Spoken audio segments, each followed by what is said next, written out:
Good afternoon, and welcome back to Usapang Kalusugan, the DepEd Region 3 Wealth and Wellness Forum. Once again, I am Dr. Justine Danniela Arceo, the Medical Officer of DepEd City of San Fernando, and your host for this forum. This is the last of 2 episodes of the Usapang Kalusugan, and to give us a brief recap of yesterday's topic and an overview of today's discussion, help me welcome once again Dr. Gladys Lourdes Bengco, the Medical Officer 4 of DepEd Region 3. Dr. Thank you, Dr. JD. To our Regional Director, Director Maybe Clark, our Assistant Regional Director, Ma'am Rhoda Rason, all our school, health and nutrition personnel, teachers, and non-teaching personnel of DepEd, good afternoon. Yesterday's episode on hypertension was really very informative and helpful to our participants. It was emphasized that proper diet, exercise like brisk walking or aerobic exercises at least 6 to 7 times a week, around 20 minutes per day is important. Weight loss, lifestyle modification, and self-discipline like taking everything in moderation are interventions in preventing and treating hypertension. Nabanggit din natin kahapon na you need to monitor your blood pressure every day at home. And take note, you have to drink regularly yung mga prescribed medications na binigay sa inyo ng inyong mga doktor. Huwag niyo po itong ihinto kahit na nakukuha niyo na po is normal ang blood pressure kasi ang doktor pa rin ang meron pa ring desisyon for that para at least maiwasan natin ang komplikasyon. Nalaman din natin na ang importansya ng regular follow-up check-up and doctor's supervision para ma-monitor ang mga posibleng side effect ng mga gamot na iniinom natin.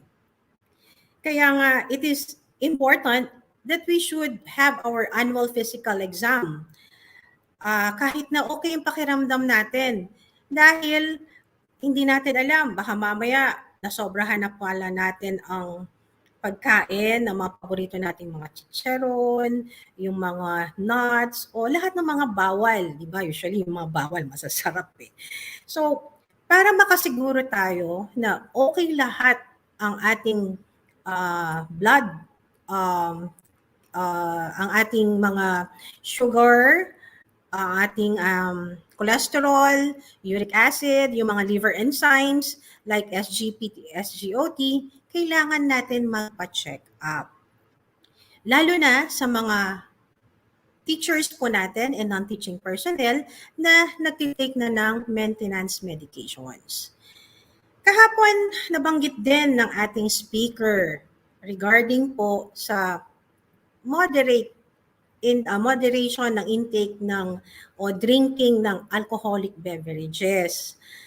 Kasi syempre, hindi rin natin maiwasan, may mga teachers and mga non-teaching personnel magtatanong, Doktoro, okay lang ba makikipag-inuman ako mamayang gabi? And ang na-advise kahapon was for men, hanggang 2 lang na bote ang pwede nilang inumin. For female naman, 1 bottle. However, as doctors, we do not encourage na to drink frequently ng mga alcoholic beverages, lalo na sa mga teachers and non-teaching personnels natin na meron ng mine-maintain na gamot. In today's topic, lifestyle medicine during the digital age, the speaker will lecture on interventions that may prevent, treat, manage, and even reverse many serious conditions. Kung titingnan natin, lifestyle medicine, mukhang this has something to do again. May connection na naman dun sa hypertension kahapon. Andiyan na naman yung emphasis ng proper diet, exercise, lifestyle modification. These are actually the interventions in preventing hypertension and in treating hypertension actually. So may connection sa lecture din kahapon. So sa ating mga guro at sa lahat ng nanonood ngayon sa FB Live, let us again learn from another expert. Let me end with a saying from Buddha: to keep the body in good health is a duty. Otherwise, we shall not be able to keep the mind strong and clear. As DepEd personnel, we all should take care of ourselves because our learners needs us. Thank you and enjoy the lecture. Good afternoon po ulit. Thank you very much, Dr. Bengco. And of course, before we proceed with today's lecture, may I remind all our live viewers to type in your questions in the comment section so we can raise them later during the question and answer portion. Thank you. So before I introduce today's resource speaker, we would like to acknowledge the members of Tarlac Medical Society. Thank you very much for gracing our invitation. Today's lecturer was born and raised in Capas.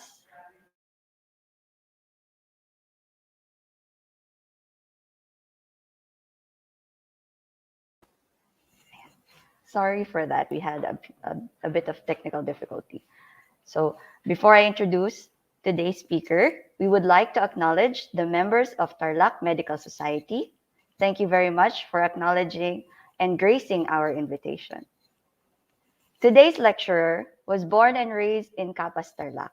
She is a graduate of Doctor of Medicine at the De La Salle University and is one of the pioneers and a fellow of the Philippine Academy of Aesthetics and Anti-Aging Medicine Incorporated and Philippine Academy of Aesthetic Surgery, a diplomate and the PRO of the Philippine College of Lifestyle Medicine and the president of Tarlac Medical Society.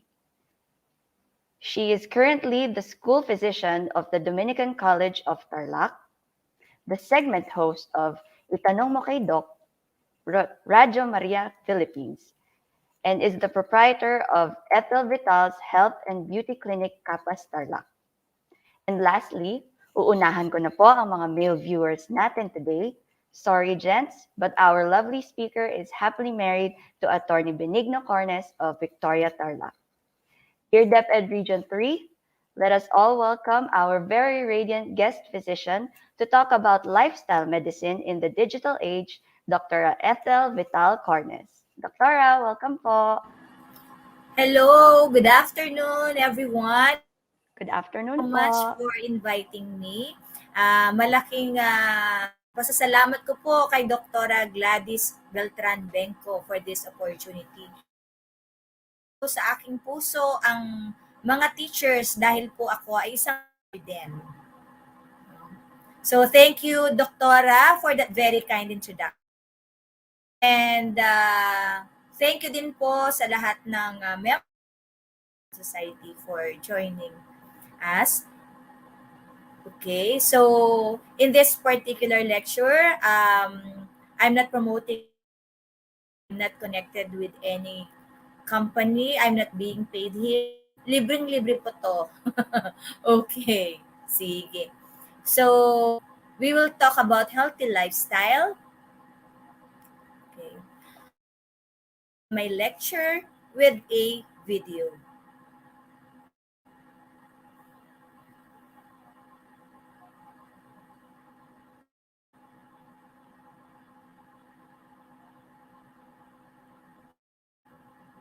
Wala po akong marinig. Do you have the view?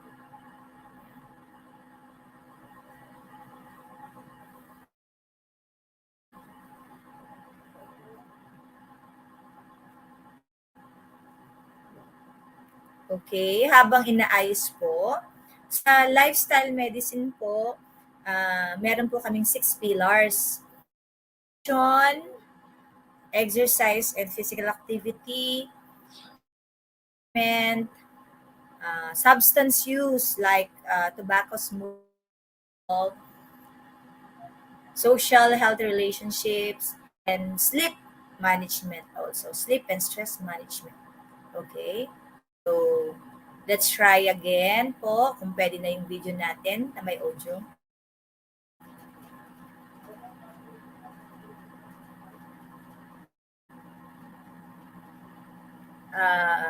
From here po, wala po ako naririnig kayo.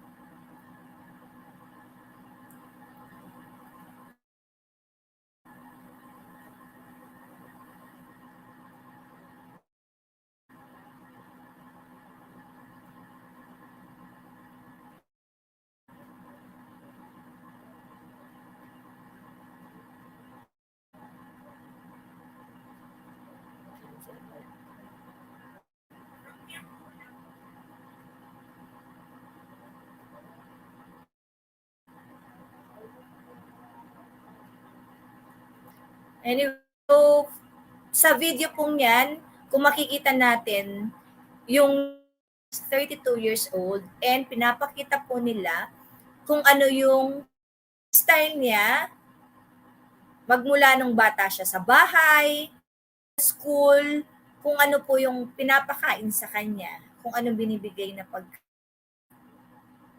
and kung ano yung activities na ginagawa niya. Ayan, kahit wala tayong audio, i-explain ko na lang. Okay. So, your child's future to look like this. There's still time to reverse the unhealthy habits. Okay? And we will show you how.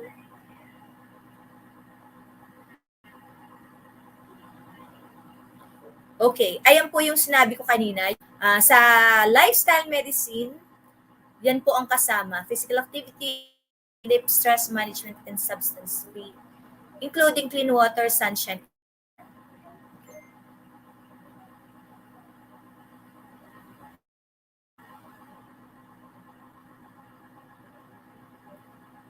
To differentiate lifestyle medicine from traditional medicine or conventional medicine. Sa traditional or conventional medicine po, pupunta tayo sa doktor, tatanungin tayo, anong problema?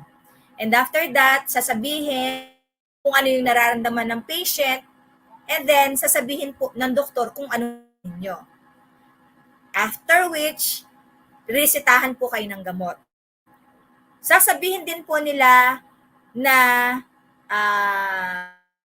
etong kailangan yung gawin. For example, sa lifestyle modifications, salt, low-fat diet, exercise regularly, ganun po.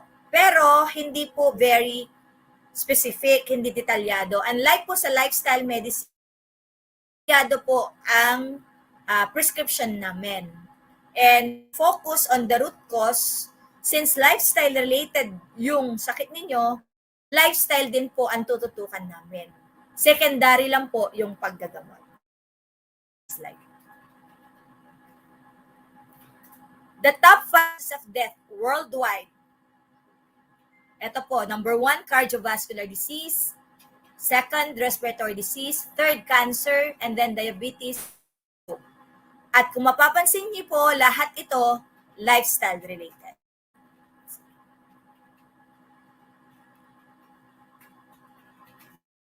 Death po natin sa death cases po natin with COVID infections, kung mapapansin po natin, usually may mga comorbidities o meron na po silang talagang sakit.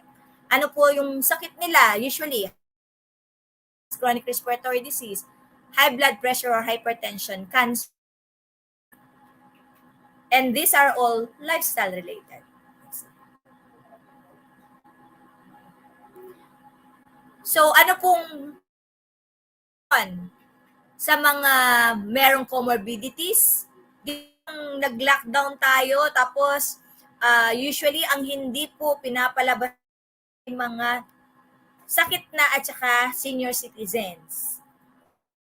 Ganun pa rin po no ang ating advice sa kanila. Maintain lifestyle by eating healthy diets, staying active, quitting smoking, avoiding getting enough sleep, and safeguarding your mental health. Pero i-discuss ko yan in details later on. Okay? Sige po, next slide. So ano po ba yung pinagmumulan ng heart disease?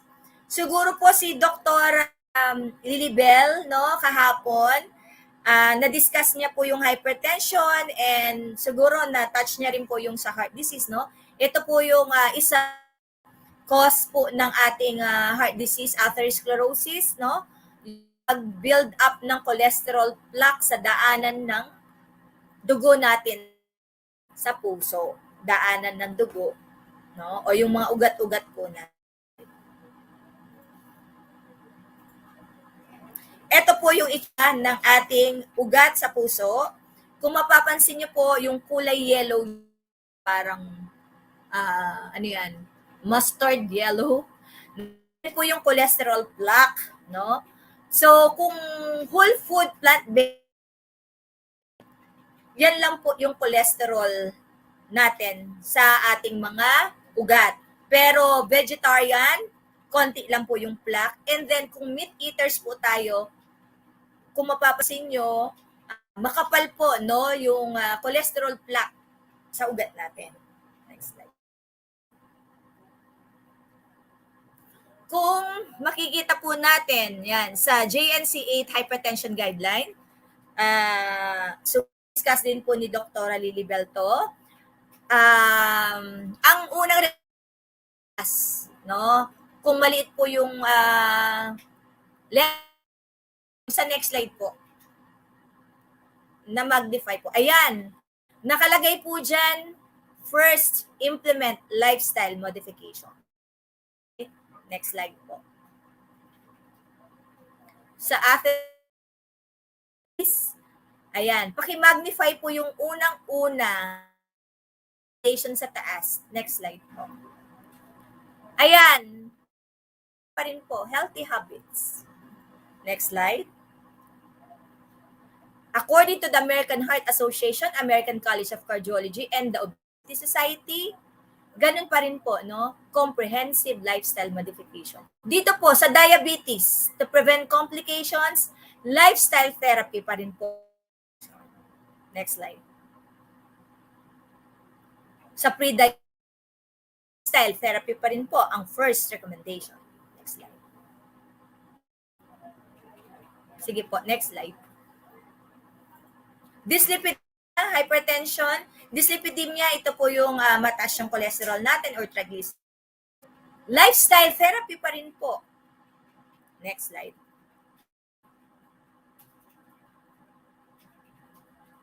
Okay. Itong lifestyle-related diseases, ito po chronic disease, no? Ng chronic, matagal na. Ito po yung mga over 2 weeks na po. So, hindi po kasama dyan yung infection or accident. Ito rin po ang mga tinatawag na communicable diseases or yung mga hindi nakakahawa. Okay? So, ano po yung lifestyle medicine treatment approach po? No? Treat focus, And then, ang ating pong dito, the body very frequently heals itself.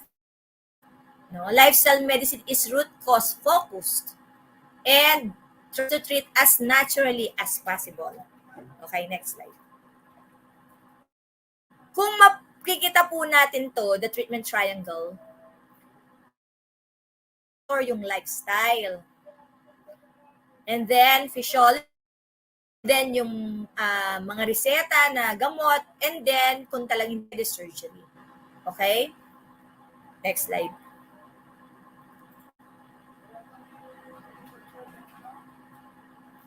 Okay. Study, kinompare po yung mga po o yung kinakain ng isang group of people, no? So, kung makikita po natin dito sa graph, or yung kinakain lang po plant-based, no? Mababalay po yung risk nyo to have hypertension. And then, diet, ibig sabihin yung kumakain ng egg at saka milk, animal products, medyo mas mataas yung risk. Lalong tumaas po kung kayo'y pesco-veg. Ibig sabihin, kumakain kayo ng plant-based, pero kumakain din kayo ng fish. And then yung semi-veg, ibig sabihin meat. And then dun sa talagang meat eaters lang, non-veg, yun po ang pinakamataas na risk to have hypertension. Next slide.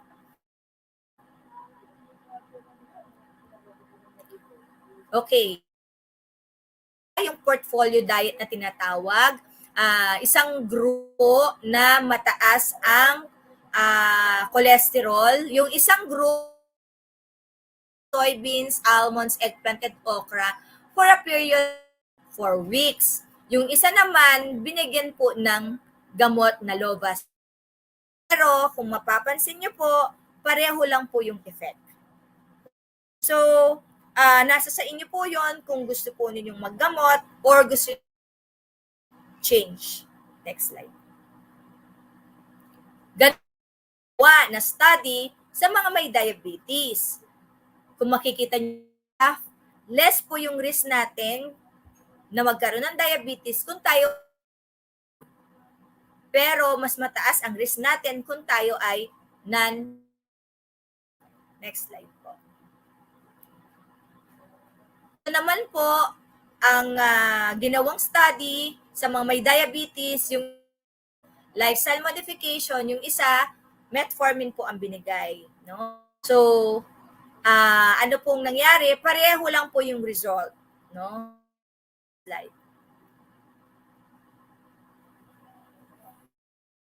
Sa cancer po, kung mapapansin po natin, yung mga top causes of cancer, lalo yung top 2, tobacco and smoking, diet and obesity, lifestyle-related din po siya. Sedentary lifestyle, o yan po, no? Nasa ano pa rin po, lifestyle pa rin po related, no? Sige. Next slide. So, these are the 10 cancer prevention recommendations Institute for Cancer Research. As you can see, lifestyle-related din po ang recommendation nila. Healthy weight, physically active, rich in whole grains, vegetables, fruits, and beans. Okay? Next slide. So for 90 to 95% of cancers, the lifestyle choices you make and the foods you eat and the amount of exercise you incorporate into your daily life, your overall risk, according to the American Cancer Society. Okay. Ito na po, no? Obesity. Ito po yung tumataas ang cases ngayon, lalo na nung tayo, dahil hindi na po tayo nakakapag-exercise. Okay? Came from the Latin word obesitas, meaning fatness, chronic relapsing disease characterized as the excessive tissue that is of sufficient magnitude Ito po yung importante dito, kaya naka-underline po siya. Impair health. Okay, next slide. So ano po bang health implications? Bakit mahalaga na hindi tayo maging obese? Ayan po yung health implications kung tayo po ay obese. Ang dami-dami.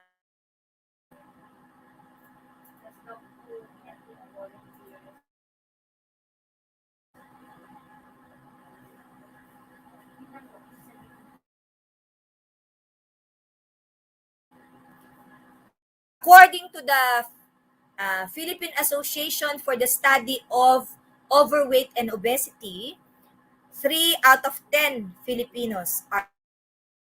Next slide. And pa po ito, no? From 2008 to 2018, as na pong pataas ang cases natin ng obesity.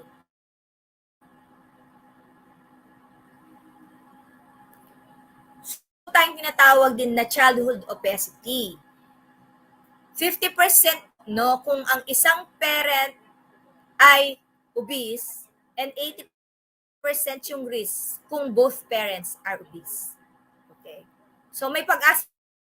So, ano po ba yung factors bakit maraming naging obese? Okay, altered food supply. Halos lahat po ngayon fast food, no? At saka mabilis na mag-order, puro delivery. Meron ng Food Panda, madami na delivery ng food. Isang tawag lang, they will deliver food, no, sa yung doorstep, no?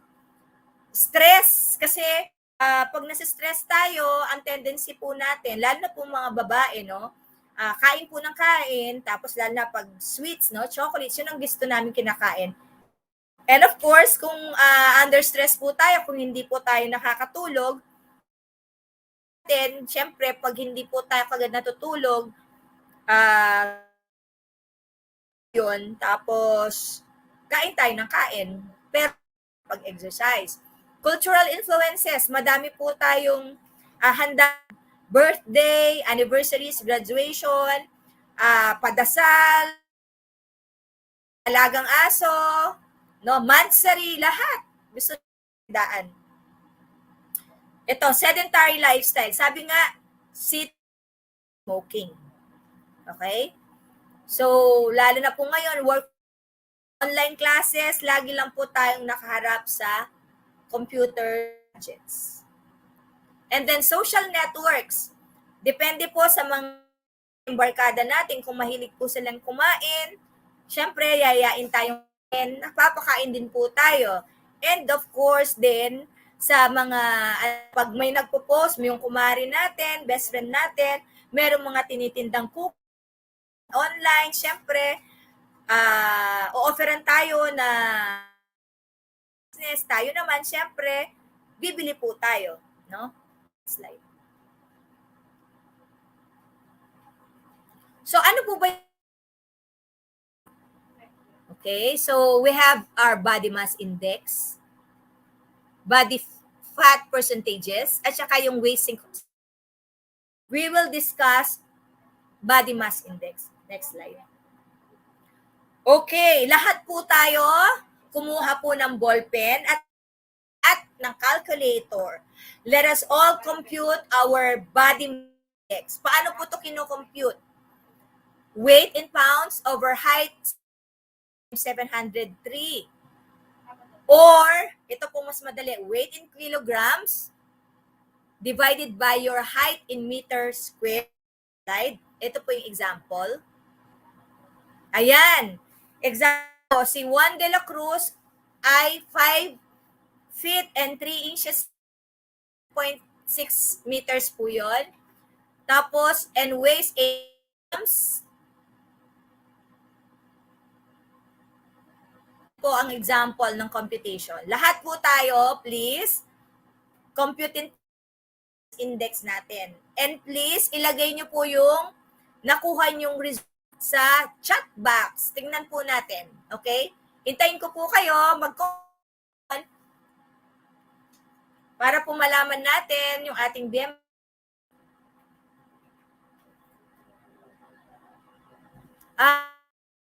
condition po natin ito ay, sandali, sige po, dyan na po. Kasi baka pag alam nilang hindi po normal yung body mass index sa chat box, mahihiya po sila. No? So, sige po, pwede nyo pong ilagay sa chat box kung meron na pong index. 1 foot is equal to 12 inches. And 1 inch is equal to 2.54 centimeters. Po. So, sa meters, divide by 10 ba siya, no? Para makuha yung meter. Tapos, squared po siya, no? Meron na pong nakapag-compute. Doktora Gladys, ano yung BMI mo? Pakilagay sa chat box. Tsaka si Dr. Jen, pakilagay sa chat box. Tayo na, sige. Maging role models tayo. Yung body mass index po natin na nakuha, computein natin. Sorry Dr. Gladys, Dr. Justine, kayo lang ang alam ko na nandiyan. Kaya kayo ang tinawag ko. Sige.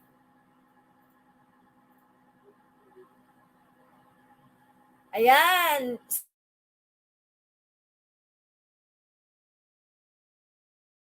Merong ano dito. Wow. Sige, habang nagko-compute kayo. SD Olonga Karen, Kalignas Angkura, Gender. Wow! Ang dami na viewers. Oh, 'di ba? Hello, good afternoon po. Ay! Rowena Dua, hello. Ayan, meron na. Meron na dito sa ating live, book live, 39.39, si Glinda Lucas. Kay Doktora Gladys, ang daya. Grace Garcia Bernales, 27.50. Fe Kirante, 24.1. Justin, 22.6. Wow! Sige. Na po yung body mass index chart, kung normal o hindi. This is the moment of truth. Okay, sige. Normal po is 18.5 to 22. Okay.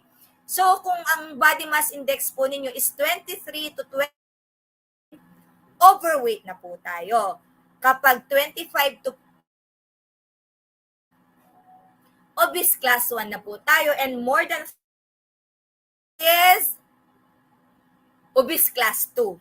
Ngayon, kung hindi po normal yung BMI nyo, huwag pong mag-alala. Kaya nandito po ako para magkaroon ng normal BMI. Okay, next slide. Si Dr. Willie Ong naman, ang ginawa niya, height, no? Na kung ano yung ideal body weight. Okay? Yung ano ninyo dyan, yung height ninyo, kung anong ideal body weight. O, halimbawa ako 5'2", dapat 53.6 kilos lang ako. Kung matangkad kayo, 5'10", ayun, 75.4 kilos. Usually, yun ang body weight natin. Okay? Next slide.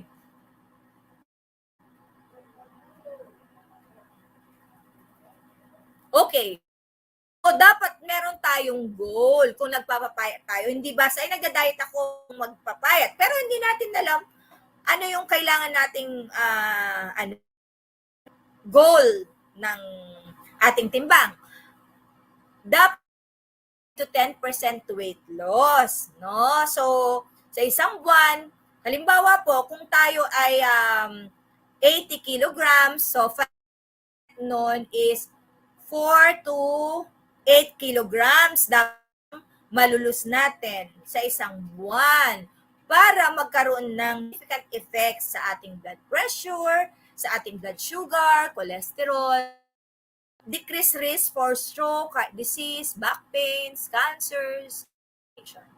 Okay? Next slide.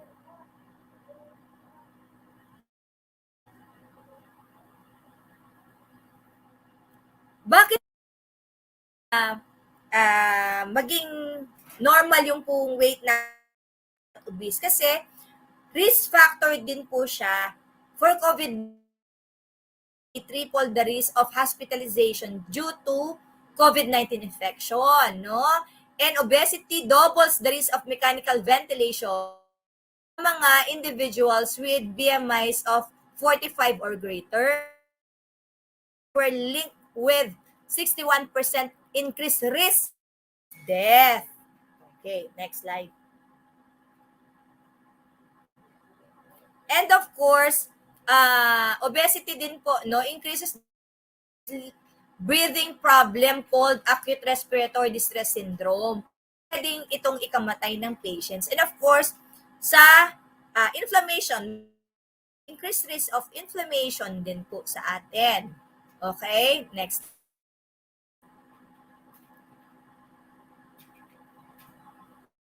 Okay. Ito po, tiers of weight management. Po yan sa ating BMI, no? Kung intensive lifestyle therapy, kailangan ba ng gamot o bariatric surgery?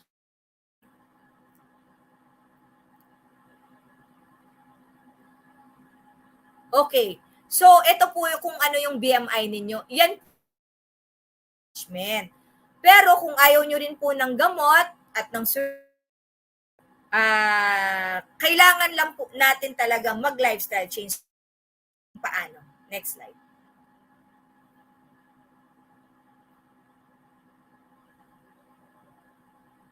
Sige po, next slide po.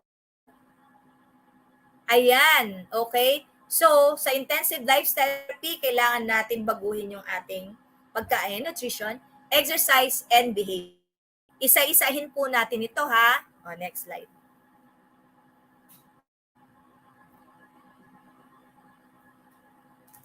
Okay. As I've said earlier, unang-una, 5 to 10% weight loss muna ang ating target. Okay? O, next slide. Okay, next slide. Ayan, kung may PCOS ka rin, no, pwede rin magkaroon ng improvement. So, yung old paradigm, diet, eat less, dito hindi naman po eat less.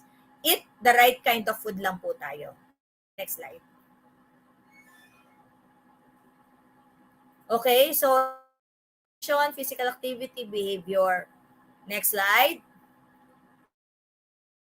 Okay, ito na po yon. Pag sinasabi na nandito na po yung word na calories. Kailangan po kasi yung natin, no, nababalance yung calorie out. Ang nangyayari po, calorie in na tayo ng calorie in. Next slide.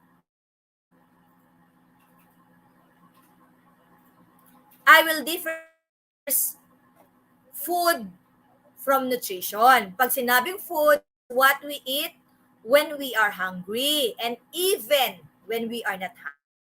Pag sinabing nutrition is what our body needs on a daily basis to stay healthy. Yun po ang pinagkaiba. Next. So ano pong one? Ito po yung classification of food. Po na to, alam ko, tinuturo po ng mga science teachers natin. Mga go, grow, glow food. No? O yung carbohydrates and fats and minerals. Okay, next slide. So, yung mga nagda-diet, usually, low carb diet ako. Bakit po kayo galit na galit kay carbs? No? Ang carb ng katawan na kailangan ng katawan natin is 50 to 60%. Fats 30% and proteins 12 to 20% lang. Kaya po, huwag niyong sasabihin na protein diet ako ngayon. 12 to 20% ang protein ang kailangan ng katawan natin. Mataas pa rin po ang kailangan natin na carbohydrates. Next slide. Ano po ba ang calorie? Ito po yung unit of heat use that foods will produce in the human body. Next slide.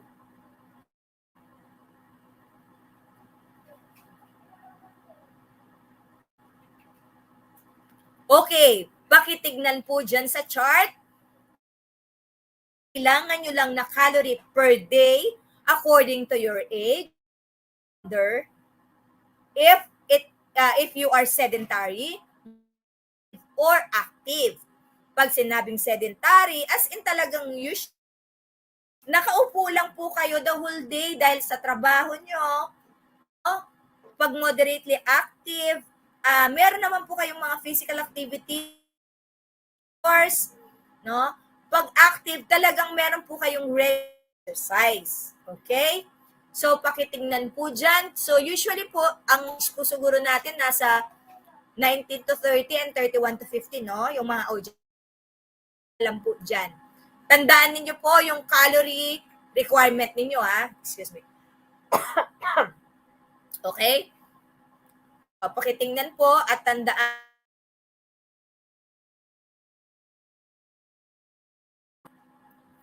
Okay na po? Nakita nyo na po kung ilang calories.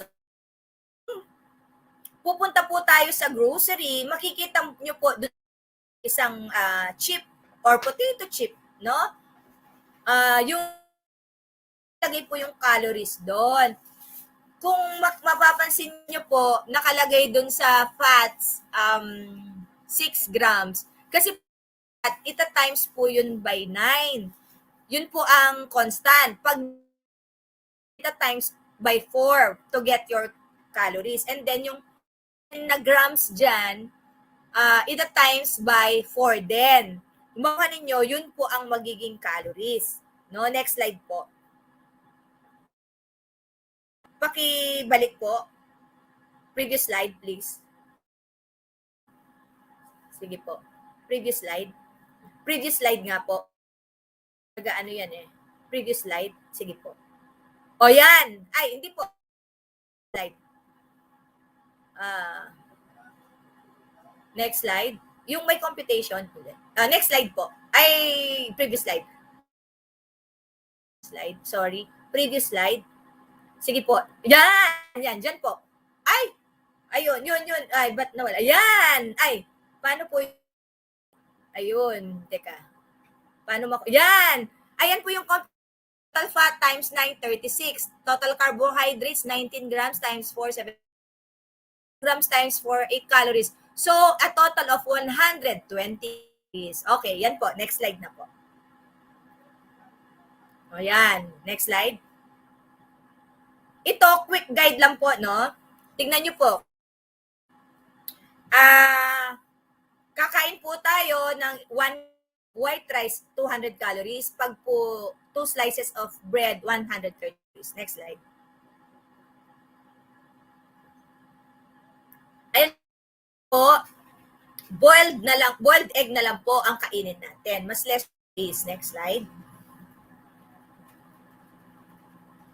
O, pag yung ano na lang po, yung inihaw, less calories. Doble, no? 145 yung isa, 380 yung deep fried. Next slide. O, kung nanonood tayo ng movie, popcorn na lang ang chichirya instead of chips. Next slide. Huwag na po tayong mag-ice cream. Kumain na lang po tayo ng fruits. Banana, no? Rambutan. Or kung ano po yung para mas mura. Next slide. O, pag sa, ano po, inumin, tubig na lang, 0 calorie. Speaking of water, inom lang po akong tubig.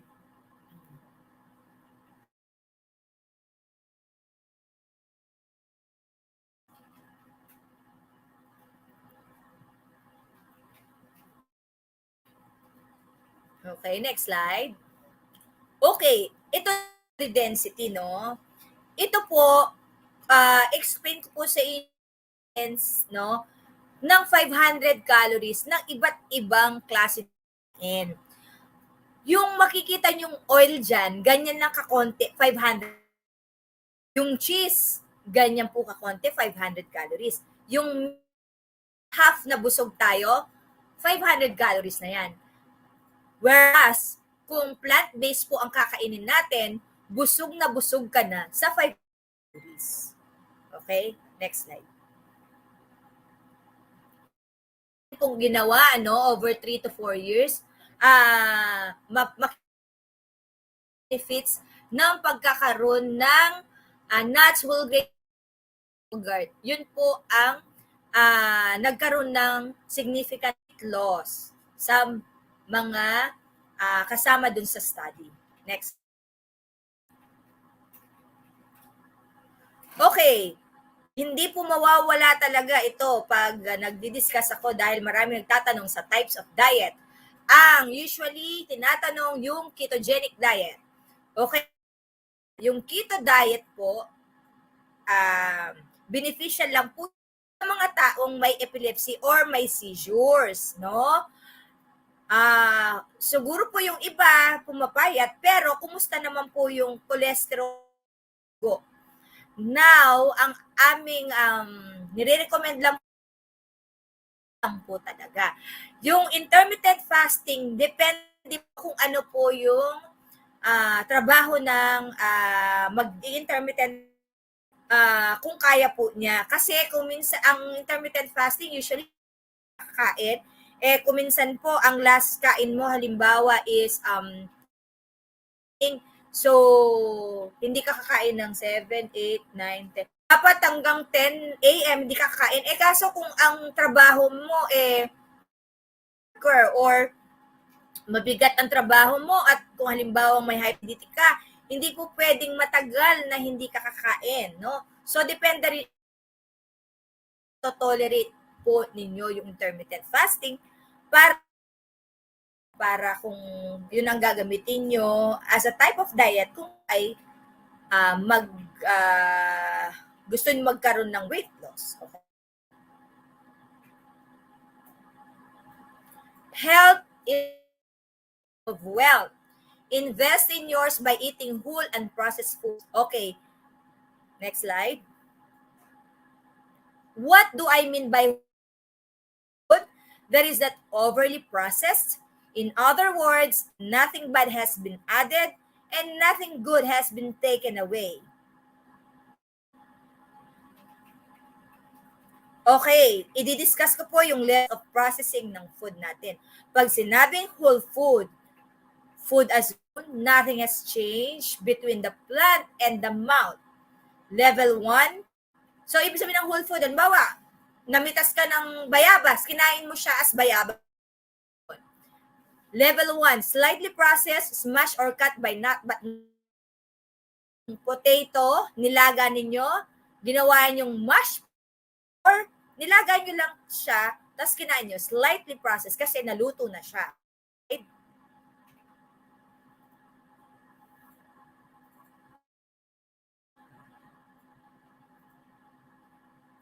Level 2 is some of the original content removed and or mixed with kitchen. And level 3, ultra-processed, created in a processing plant is closer to a chemical mix than actual kitchens that found in a typical kitchen. Okay, next slide. Ito po yung... Sige po, next slide. Ayan po, no? Okay, sige. Pag sinabing unprocessed, ito po yung strawberry. Ingredient, halimbawa, nilagyan ng honey, processed food, magiging strawberry jam. Ultra-processed food na siya, strawberry pop-tart na siya, or strawberry cheesecake na siya. Okay? Pag apple pie na siya, or apple tart, ultra-processed na yon. Buko pie, ultra-processed na yon. Okay, next slide. So ito po yung healthy eating plate kasi meron din po tayong healthy eating plate ng di ba? Dati mayroon pa siyang meat, may fish, no, para sa protein. Pero I will discuss ng healthy protein na makukuha din sa hindi po siya sa meat. Okay, next slide. Ito po na sources of calcium. Sabi, doktora, binabawal yung uminom ng milk dahil galing sa sa animal. Ano yung source ng calcium namin? Ito po, ang daming sources of calcium. Okay? Next slide. Ayan pa. Next slide. Okay, sa protein naman, let's differentiate 100 grams of beef, 100 grams of beans. Kung mapapansin nyo, pareho lang pong 20 of protein ang makukuha natin sa dalawa. But, you will get 50 grams sa beans na wala sa beef. Iron, 5 milligrams of beans, na mas mataas na makukuha kaysa sa beef. Sa calcium, 123 milligrams of calcium. Beef na 16 milligrams of calcium. More so sa 71 milligrams. And ito pa, walang cholesterol. Pero ang beef, 74 milligrams of cholesterol. Okay? At ito pa, mas mura pa ang beans kaysa sa beef. Next. O to, do you really need meat to get protein? The answer is no. Kasi po, 100 calories ng beef at 100 calories ng broccoli, makukuha mong protein, 11.5 grams of protein sa broccoli. Plants have all the protein you need with none of the violence ng animals. Next slide. Ano pa yung sources of sa beans and tofu? Ayan, ang dami po, no? Lahat po yan pwedeng pagkuhanan ng protein. Next slide. Ito pa, let's differentiate plants from meat. You can have your protein sa plants and meat, oo. Pero fiber, antioxidant, phytonutrients, and cholesterol-free sa plants. Next slide. Foods with a lower tend to have high water content and lots of fiber. Ano tong tinatawag? Next slide. Example po, kung magko-consume tayo ng 503 calories, kakainin niyo is carrot cake, isang slice lang po yon. Pero kung whole carrot ang kakainin nyo, 16 carrots na ang 503 calories. Siguro makakaapat lang kayo ng carrots, busog na po kayo, no? So, 5 divided by 4, 1/4 ng 503 calories lang. Ang yung sa choco chips naman, limang choco chips, eto, pag 315 calories, nakapitong malalaking slices na kayo doon. No? Next slide. No? Dietary fiber is found only in foods of plant origin. Wala po to sa mga meat product. Okay? Next slide. Bakit importante po ba fiber?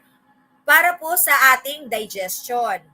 And eto 40 grams of fiber dapat ang kinakain natin every single day. Okay, next slide. Ano ba sources ng fiber natin? Ayan po, ang dami. No? Okay, next slide. Ayan, next slide. Sa iron naman po, no? Non-heme iron is not as that found in animal foods, but research has that vegetarians who eat a varied and well-balanced whole grains, legumes, nuts, seeds, dried fruits, iron for and green leafy vegetables are not at any greater risk of iron deficiency than vegetarians. Okay. So, ang maganda rin po, sabayan po ng vitamin C, no? Kung kumakain kayo ng rich in iron or yung mga talagang nag-iron supplement po dyan sa ng vitamin C for better absorption. Pero, avoid drink and cola drinks. Okay? For better absorption. Next slide. So, yung mga iron-rich plant foods na pwedeng kainin. Okay? Ang dami rin po. Okay? Next slide. Ito rin po ang mga good source proteins. Next slide. Kung tinatanong niyo po ako yung Actually, ang recommendation namin, soya milk tsaka almond milk lang kasi plant-based yan. Hindi. Okay, eto, yung sa mga hypertensive o may mga hypertension, Doktora, low salt, low fat diet daw po. Iwasan ng maalat. Gaano po karami? How much sodium should I eat per day? Okay? How can I tell how much sodium I eat? Next slide.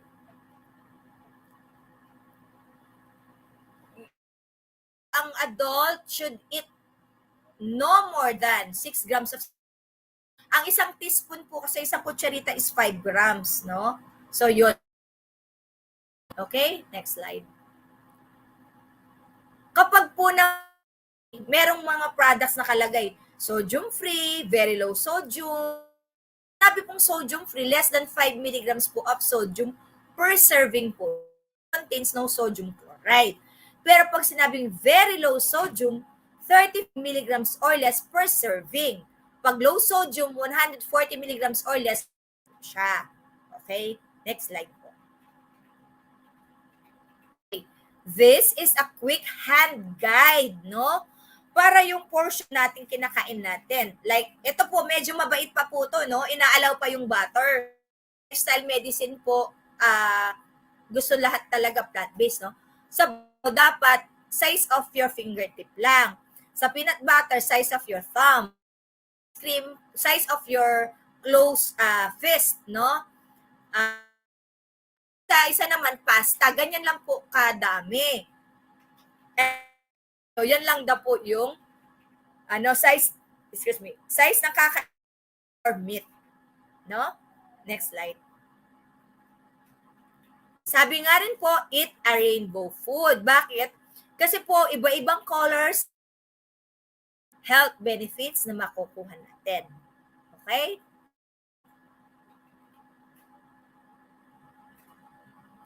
Ito po, Google ko lang po to. Pwede rin po kayong mag-Google kung very conscious na po kayo calorie intake. Ito po yung mga tasty snacks, 100 calories or less. Okay? Yan po. No? Pwede nyo pong i-Google. Gusto ko 100 calories lang kakainin ko. So, ayan po. No? Oh. Yan, na pwedeng kainin. Next slide. So, sasabihin nyo sa akin, Doktora, napakahirap naman ang pinapagawa mo. Mahirap po talaga siya, no? Hindi po tayo pwedeng mag-change overnight ng life natin yan. So, konti-konti, no? So, ang pwede natin gawin, yung i-recall natin lahat ng kinain na aga hanggang bago tayo matulog. And pwede tayong gumawa ng journal po natin yung mga kinakain natin, no? Yung 3-day food record. Pag po kasi sinusulat nyo yung kinakain nyo at ilang gram kain nyo, nagiging conscious po tayo sa kinakain natin. Subukan nyo po, no? Brownies, no? Ay, nakakadami nga akong kinain ng chicken. Po natin, hindi naman po kayo pwedeng maging vegetarian. So, ilimitahan po natin siguro yung pagkain nyo na ng meat. Halimbawa, meat kayo, gawin natin every other day na lang. And then, twice a week na lang. Then, once a week na lang. Diba? And then, every once in 2 weeks na lang. Ganun po, no? Until such time na yung panlasa ninyo na ayaw nyo nang kinakain yung karne. Okay? Next slide. So, don't ask why healthy food is so expensive. Ask why junk food is so cheap. Okay, next slide. So, we should eat less crap. For refined sugars, A for artificial sweeteners, and P for processed foods. And eat more food. For fruits and veggies, O organic clean protein, O omega-3 fatty acids, and water. Okay, next slide. So, choice, no? If you want to be the man on your right or the left. Okay? Your health, your choice. Next slide.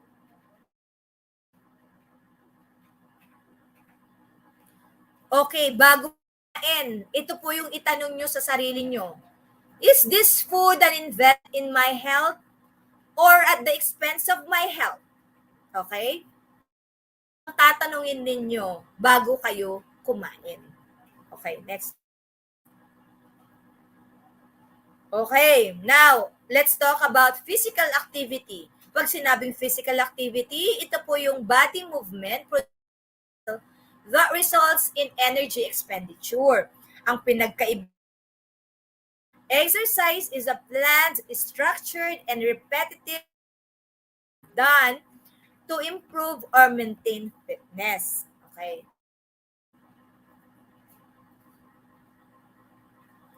Okay, meron po tayong tinatawag na level of intensity, moderate or vigorous.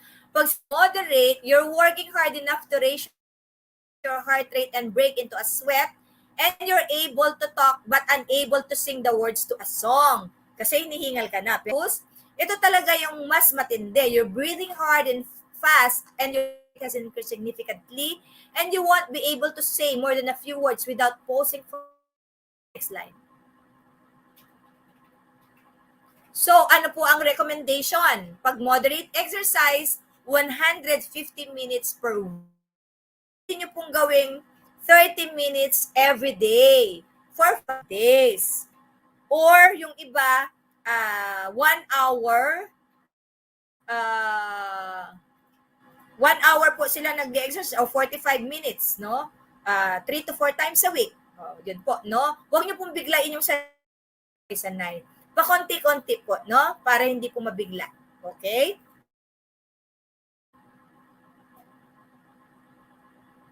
Pag vegan, ito yung mga jogging, bicycling, no? Next slide. I-discuss ko rin mamaya. Okay. Sa exercise prescription po, ito po yung tinatawag na FIT, F-I-T-T.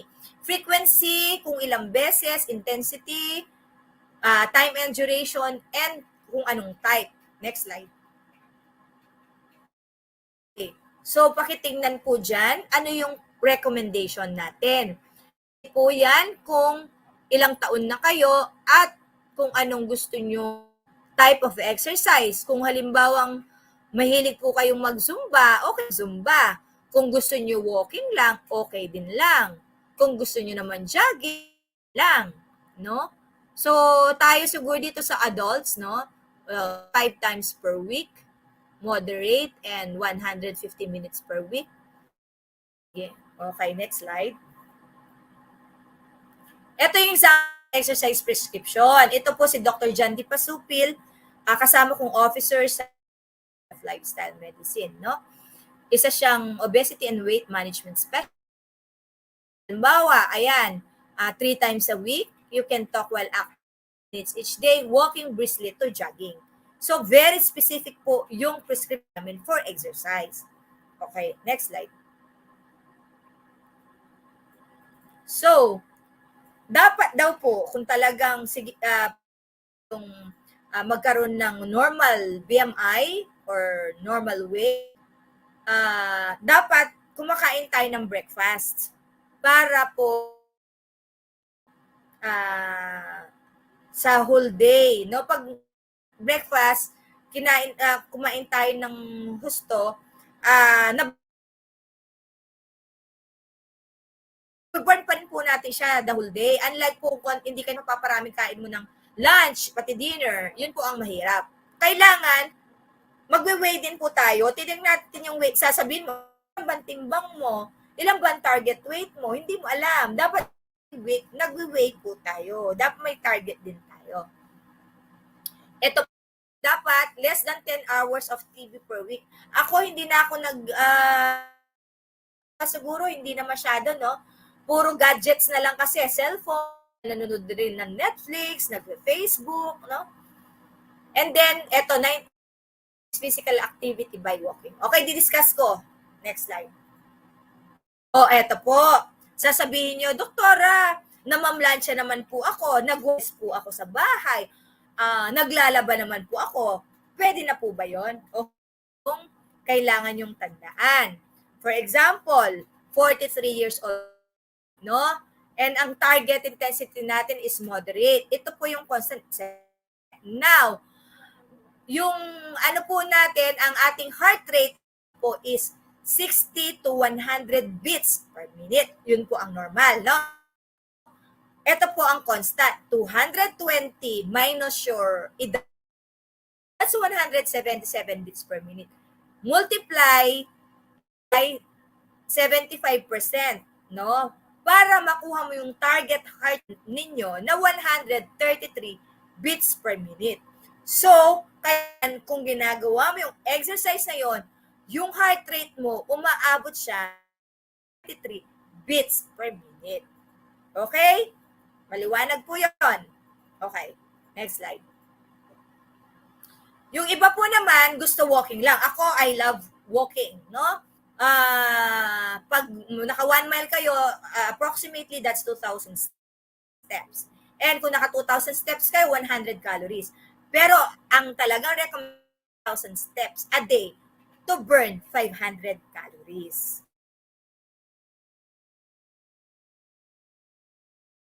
The first day, naka 3,000 pa lang kayo. The next day, 4,000, 5,000. The next, hanggang maabot niyo po yung 10,000 steps. Ako po, first time kong naabot 10,000 steps nung pumunta po ako sa mall. Nag-win po ako sa mall. Kaya, na-reach ko ang 10,000 steps.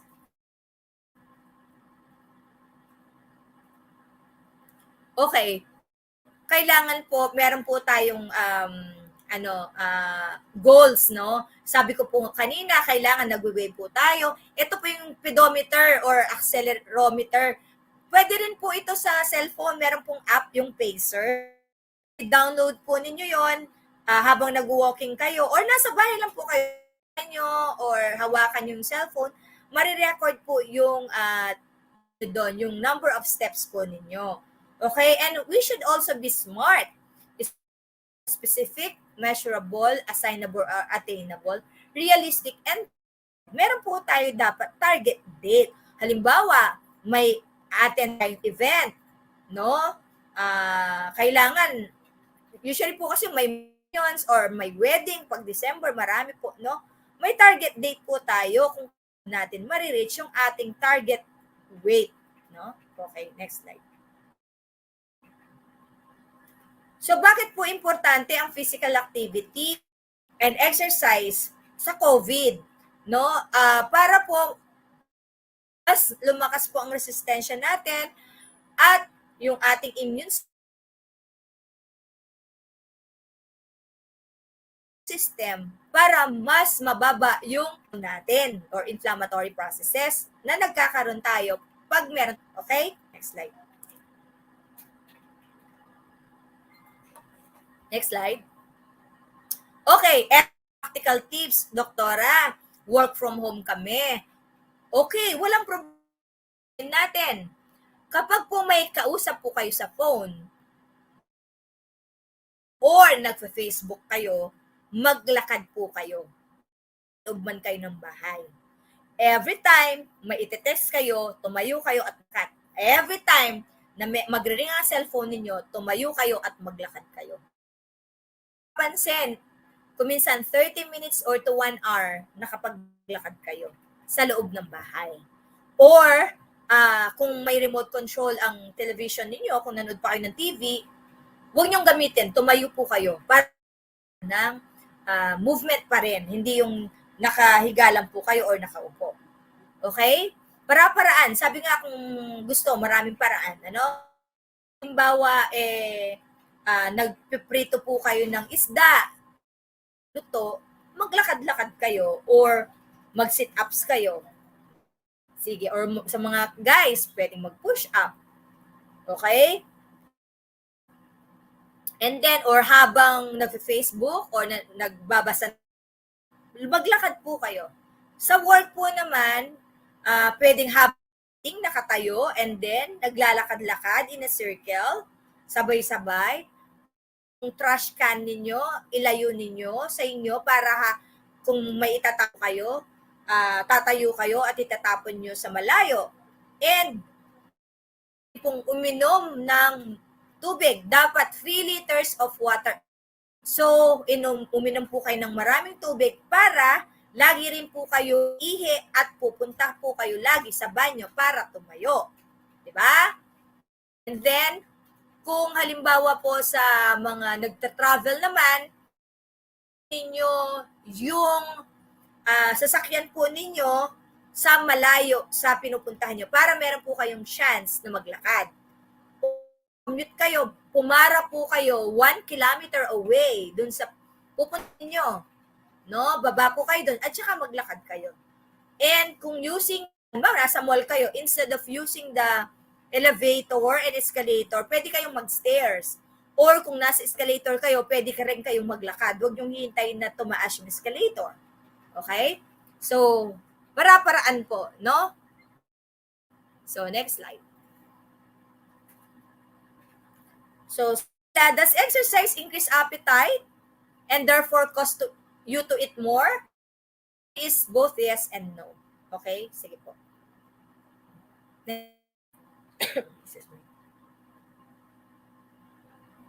Next slide. Okay. Kung daw po kasing dati na kayo nag-exercise, kumbaga maintenance na lang, ang sabi, pwede kayong mas magutom kasi wala na kayong energy reserve fats. Pero kung obese pa po kayo, overweight pa kayo, marami pa kayong fats, no?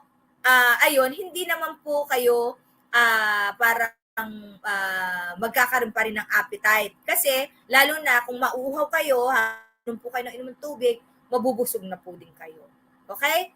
So, next.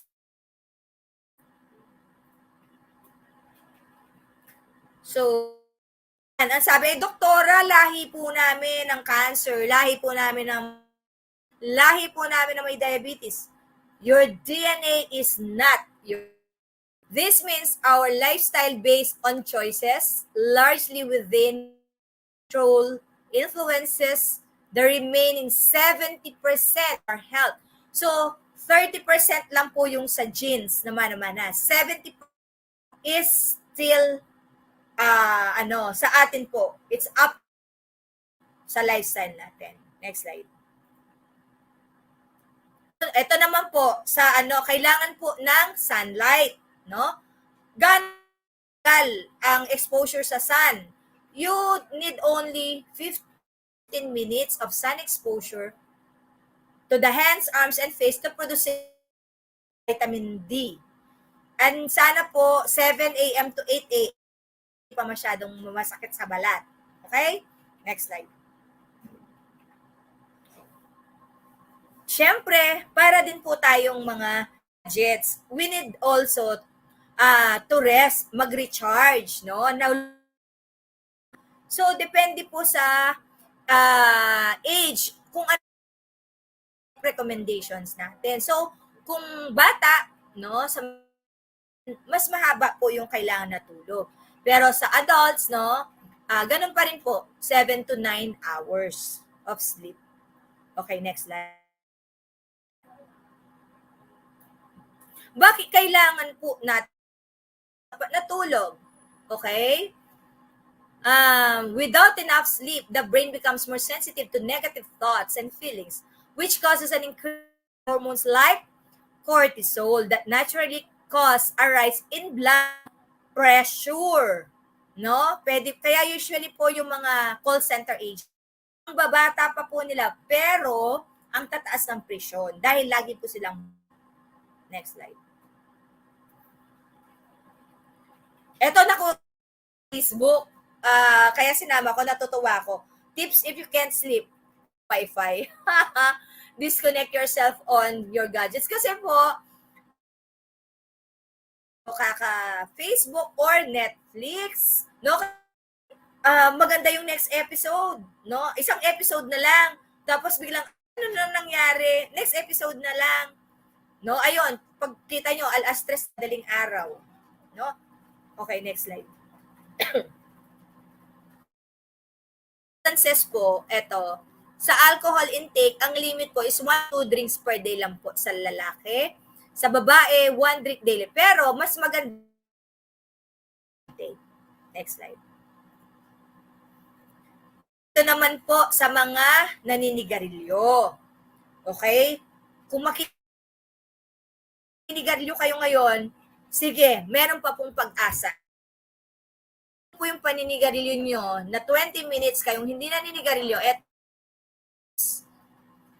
kung 12 hours na kayong hindi naninigarilyo, your carbon in your blood drops to normal. Okay? Kung halimbawa naman na 2 weeks your heart attack risk begins to drop, no? And lung function begins to improve. Okay? Kung 1 to 9 months naman kayo hindi naninigarilyo, your coughing and shortness of breath decreases. Pag 1 taong ka nang hindi naninigarilyo, your added risk for heart disease is half that of a spouse. Okay? Pag 5 years ka nang hindi naninigarilyo, your use, no? So, mas mababa na. And then, pag 10 years ka hindi naninigarilyo, mas marami pang health benefit. Your lung cancer death rate is about half, no? That of smokers. Marami pang health benefits, no? Kasi naman, ay 15 years nang hindi ka naninigarilyo, parang kamukha mo na yung taong never nag-smoke. Okay? So, may pag-asa pa po doon sa mga naninigarilyo kayong tumigil. Okay? Next slide.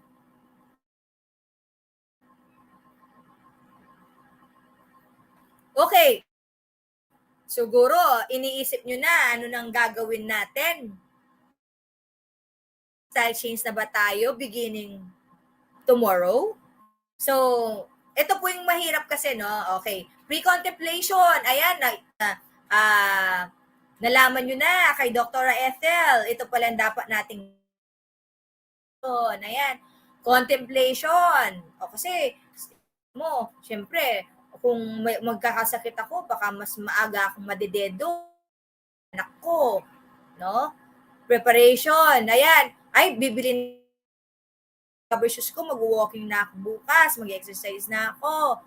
O, tapos, gagawin mo na. Ang pinakamahirap po yung maintenance. Isang week, okay, ginawa. 1 month, okay, ginawa. Tapos, paunti-unti. Okay? So, very important po kasi yung kasama nyo sa bahay. Kung sino po yung namamalengke, sabihan po na wag munang bumili ng karne. Kung sino po yung nagluluto, sabihan wag munang magluto ng karne. As simple. Kasi po kung ang nakahain sa inyo, meron pong crispy pata, alang di ba? So, sabihan po na mamalengke at saka yung nagluluto. Okay? Para yung iahain ninyo, healthy. Okay? Next slide po.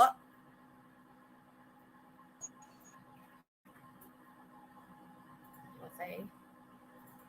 Ay, anong nangyari? Po tayo, meron pa pong kasunod yun. Yan. Konti na lang po. Lapit na po tayo. Matapos. Next slide po.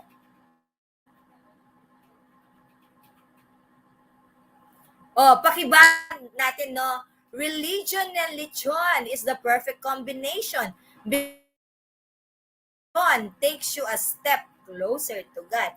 Kaya tinatawag namin ng lechon ay anti-aging. Kasi po hindi ka na po tatanda. Slide.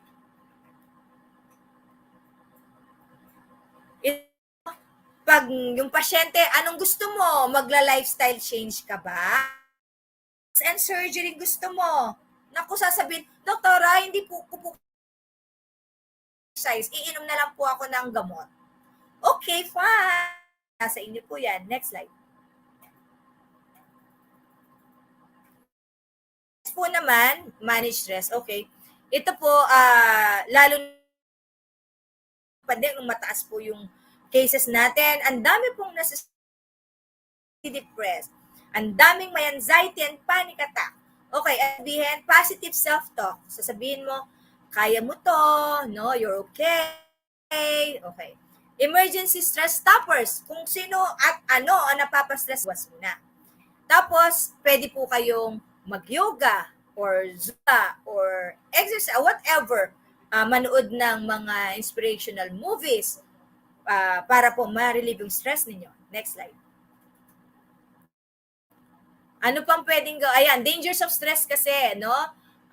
In emotional effects, heart health, and stomach stress. Okay? Mas bumababa ang immune system natin. O ano pang stress relieving strategies? Ito po, learn to say no. Pag hindi kaya ang trabaho or hindi po natin talaga yung schedule ng time natin or ng katawan natin, just say no. Okay? Tapos, of course, exercise, wipe out worry, talk to a friend, tawagan po ninyo yung para makipagkwentuhan or kung ano yung first ninyo, no? Ayun. And relaxing, ayun, pwedeng mag-yoga, no? Or manood ng mga magagandang movies. Next slide. 5 steps to acknowledge your anger. Restrain from immediate response. Magbilang muna kayo ng 1 to 10. Pag hindi pa rin ka, 1 to 20 hanggang makarating kayo ng 1 to 100 para hindi po kayo makapagsalita ng identify what you're actually angry about. Work out your options and take constructive action. Next. Malapit na po tayo, please. Ito, it is always the doctor's fault when medications and treatment won't work on you, but you are not following health principles and lifestyle changes. Kung minsan sasabihin, yung doktor na yun, hindi ako gumagaling. O, hindi po ganun, no? Kailangan po meron tayong participation din sa ating treatment and management. And of course, kaming mga lifestyle medicine physicians po, hindi po namin pinapakialaman yung binigay na gamot ng doktor ninyo. Ang magbabawas ng iniinom ninyong maintenance, and sila rin po ang magsasabi kung kailan niya pwedeng itigil. Kasi po nila yon dun sa laboratory workup ninyo. Aba, gumaganda na yung sugar. Parang sobrang bumaba na tong blood pressure mo. Baka pwedeng hindi ka na maggamot. Okay? Next slide. Pakibasa po, lahat po tayo, all together. Pwede pong basahin. Bye. 1, 2, 3, go. It's responsibility to shape your own life. Okay? Next slide. Eto, basahin din po natin lahat. If you don't make time, you will be forced to make time for your illness. Read that again. Paulit-ulit, no? Next slide. Okay, both of or not, the only difference between these two women is eating well and getting exercise. So, the choice is yours. Next slide. So, ito po yung reference ko sa aking mga slides and also I borrowed slides president sa PCLM, si Dr. Michelle Palma, our past president, si Dr. John Di Pasupil. Next slide. Okay, video. Sana po meron siyang audio. Okay, let's watch.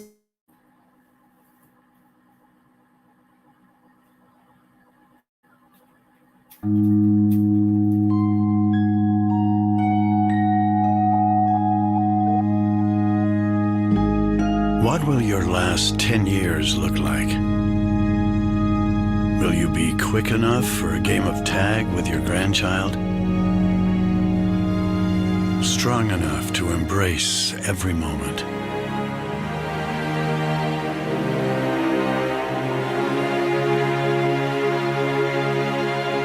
Will you grow old with vitality? Or get old with disease?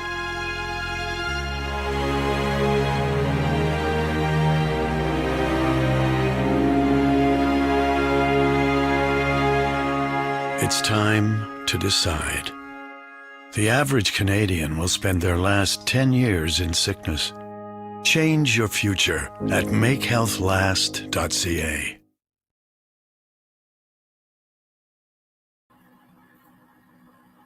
Next. May isang video pa po. Ethel Vital Cornes, President ng Tarlac Medical Society. Hindi po lingid sa ating kaalaman na tumataas po ang COVID positive cases dito sa Tarlac. Lagi po tayong pinapalalahanan na magsuot po ng mask, hand washing, social distancing, at kung maaari po, wag po tayong lalabas ng bahay. Ngayon po, ang importante din po sana nating tandaan ay ang pagkakaroon ng malusog na pangangatawan at malakas na resistensya. Hindi lamang po para sa paglaban natin sa COVID-19, kundi para din po sa ibang klaseng sakit. Ngayon po, meron po akong i-share sa inyo na napakadali lang pong tandaan. Ito po ang New Start. N-E-W-S-T-A-R-T. New Start. Okay, magsimula po tayo sa letter N. N is for nutrition. Mas maganda po kung kumain po tayo ng mga tama at masustansyang pagkain tulad ng mga gulay at mga prutas. Pangalawa po, letter E, exercise. Advice po 150 minutes of moderate exercise in a week. Pwede rin pong 10,000 steps a day. Number 3 po is water, pag-inom po ng tubig. Ang recommendation po is 2.5 liters to 3 liters of water a day. Kung maaari po, iwasan po natin ang pag-inom ng mga carbonated drinks, sweetened drinks, or mga soft drinks or sodas. Number 4, sunlight. Letter S, sunlight. Advice po, 7 a.m. to 9 a.m. para magkaroon po tayo ng natural vitamin D. Number 5, letter T, temperance. Kung maaari po, huwag po sana tayong masyadong magagalit para hindi po rin po tumataas ang ating presyon. And letter A, air. Importante po na meron po tayong nilalanghap na fresh at malinis na hangin. And then letter R, rest. Kailangan din po ng ating katawan na magpahinga. Sana po magkakaroon tayo ng 7 to 8 hours of sleep per night. And then letter T, trust in God. Naniniwala po tayo na malalagpasan po natin ang pagsubok na ito at mananalo po tayo sa laban natin sa COVID-19. Maraming salamat po and may God bless us all. Thank you.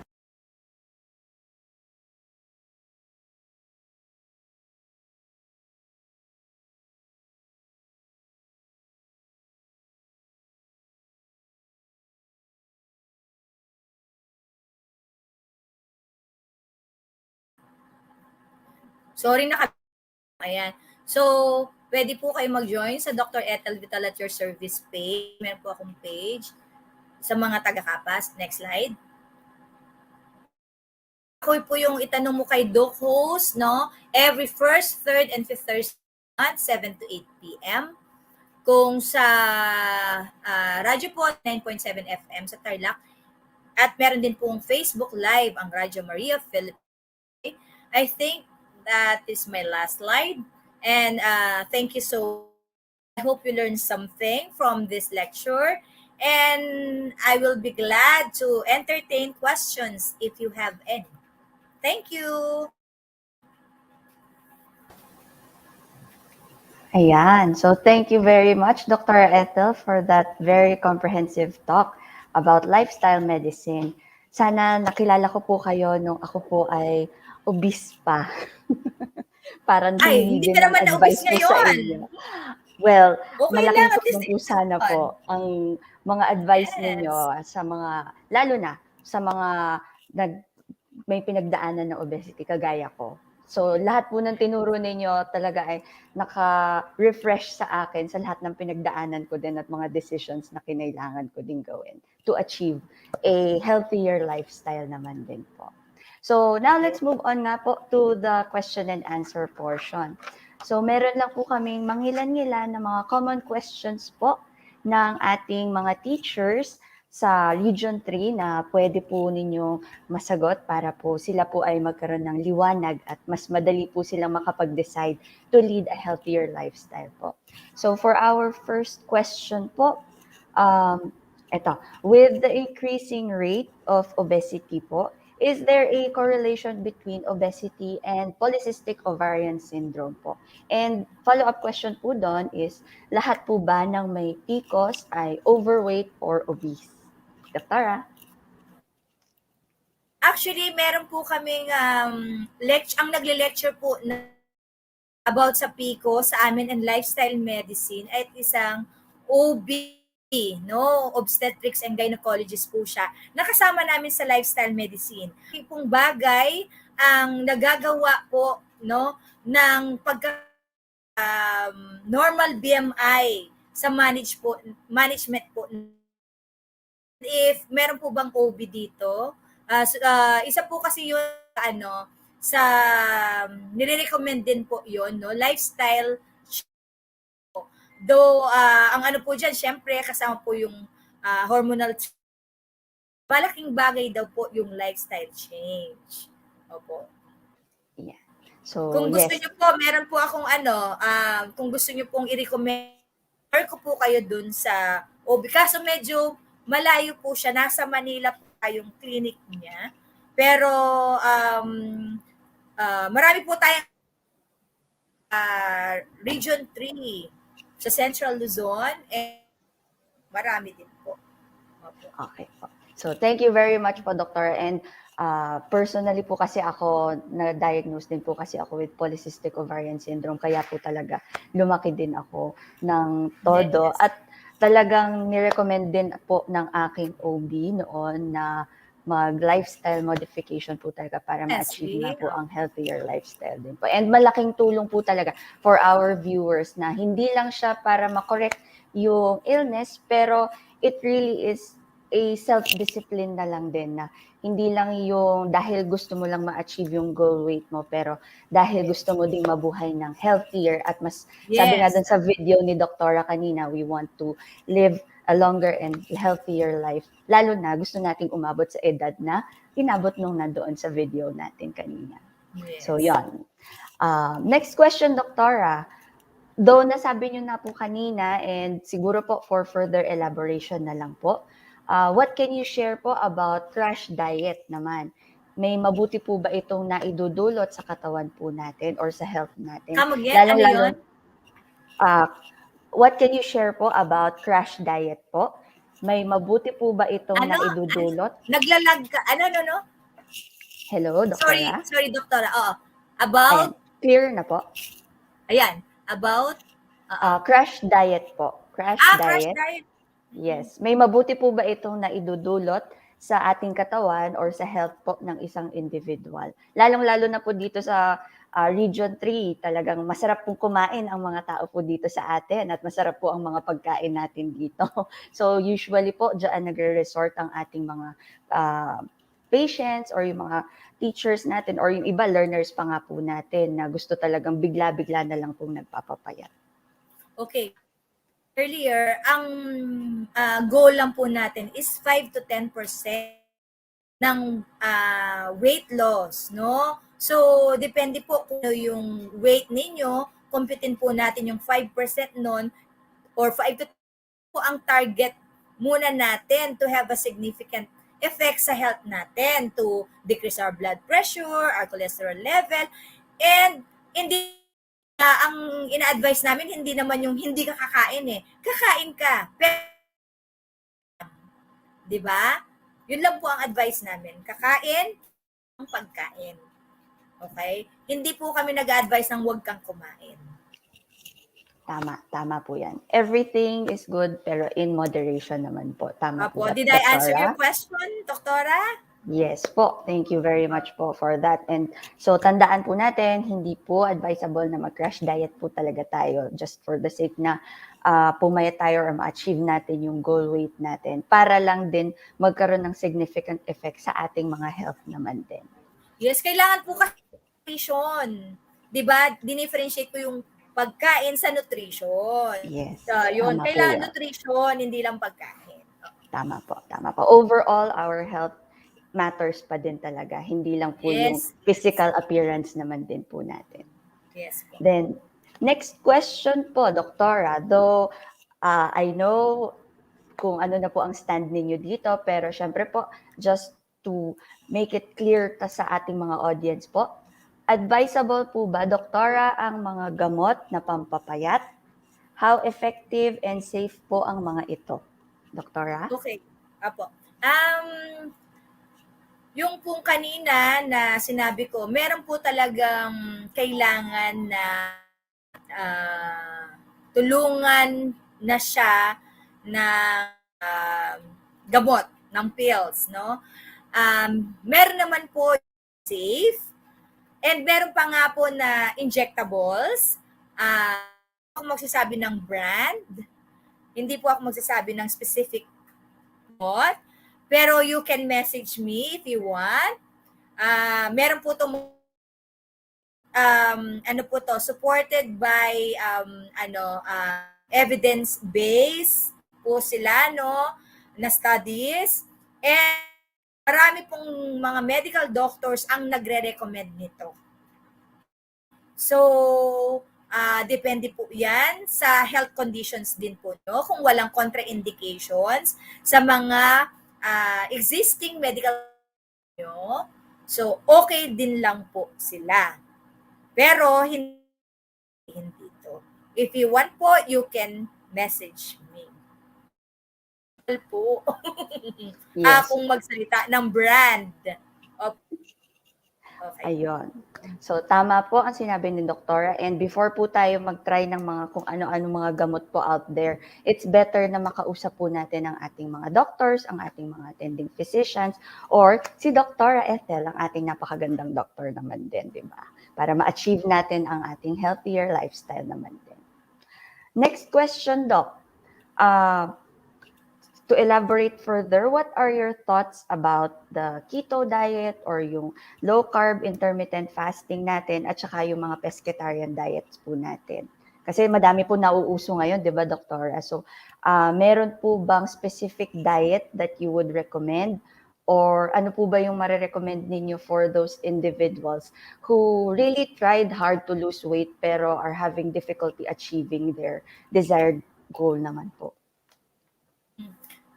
Alam niyo po, just try kahit isa dun sa mga sinabi ko, yung plant-based diet, 3 liters of water lang, walang colored drinks, no? As in, 3 liters of ang iinumin ninyo. Okay? Yung plant-based, and then, or 10,000 steps every day. And then, enough sleep, dun sa news, 8 hours per night. I-try nyo lang po yun. Kahit you will see the difference. Talagang magkakaroon ng changes sa weight ninyo. Promise. Totoo po yun. Kasi yung iba po, nagda-diet,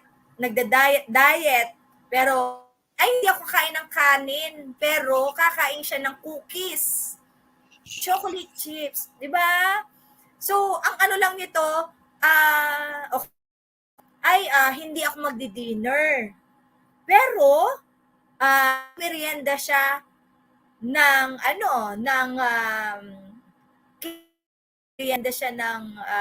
ice cream. Alam niyo po yon. So, bumabalik dun sa hindi po yung kung gaano kadami, kung ano po, right kind of food na kakainin ninyo. Kung susundin nyo lang po yon, strict, susundin nyo yon, 1 month lang, makikita nyo po talaga yung difference. Promise. Pag hindi po, nyo ako. Sige. Ayan, so alam natin lahat. Hanapin natin si Dr. Ethel. Pero yan, talaga tama naman po yung mga sinasabi ni Dr. Ethel dahil kapag tayo nga po ay nagsimula ng disiplinahin na talaga yung sarili natin, kahit yun pa nga lang pong 3 liters of water talaga, effective nga talaga siya kasi tubig pa lang busog ka na. Ayun. So thank you po ulit, Doktora. And I believe we have no more questions for Doktora Ethel. So at this juncture, allow me once again to read na po to you the certificate of recognition for our dear guest speaker na lang din po muna. So, the Republic of the Philippines, Department of Education, Region 3, Central Luzon, awards this certificate of recognition to Dr. Ethel Vital Cornes as the resource speaker in the webinar series Usapang Kalusugan, DepEd Region 3 Health and Wellness Forum, Day 2, Lifestyle Medicine in the Digital Age, held on December 3, 2021 via the DepEd Facebook Live, given this third day of December 2021, Barangay Maimpis, City of San Fernando. Signed, Dr. May B. Eclar, CESO 3 Regional Director. So once again, thank you so much, Dr. Ethel. It was indeed a pleasure to be graced by your presence, and we are indeed very blessed to have learned a lot from this lecture this afternoon. So thank you po. Do you have a Thank, final message thank you so po? much. Thank you so much for this opportunity. No, yes, a final. I still believe that prevention is better than cure. No, so let's all be healthy, and nandyan pa rin po ang COVID. So, no, yung mga minimum health protocols pa rin po natin, no. Sabi nga hindi naman yung ano kuminsan yung ang sabi ano daw kung mabubuhay ka ng mahaba, oo, pero yung quality of life po, ano, so kung ano, mas maganda po na mas tagal, no? At same din po na dapat quality of life, no? Na healthy tayo, na hindi po nagme-maintenance medications, baka po yung ating ipon, mapupunta lang po sa mga gamot na iinumin natin. Maganda pa rin, prevention is better than cure. So, maraming salamat po. Stay healthy. Thank you po. See you again soon, Dr. Ethel. So, I once read this quote by Hippocrates, which states, "Let your food be your medicine, and your medicine be your food." This is supported by another Ayurvedic proverb which shares, "When diet is wrong, medicine is of no use. But when the diet is correct, medicine is of no need." We are what we eat, and our lifestyle is what we choose to make of it. So let's choose to live a healthier lifestyle. If you have no idea where to start, that's where the DepEd Region 3 School Health and Nutrition section comes in. Very much willing and happy to serve. Thank you so much for joining us for this last episode of Usapang Kalusugan, Lifestyle Medicine in the Digital Age. And this is me reminding you all that a little self-care and health awareness goes a very, very long way. It has been a great honor to serve as your host for this 2-day webinar. And now, please allow me to just give a brief shout out to the DepEd Region 3 School Health and Nutrition section, Doc Gladys, Doc Bissell, and all our Health and Nutrition Unit moderators or our Health and Nutrition personnel, my division office as God family, my ever supportive Kayabiyab Arceo family, to my friends, the ML group, the Joas, the High Grounds crew, Miggy Marty, Tito Mark, Papa, Mama, Feliz, Alec, Ma, Daddy, and of course, my tita. Happy 50th birthday, Tita Ban. I love you all 24/7. Once again, this is Doc JD of DepEd, City of San Fernando, now signing off.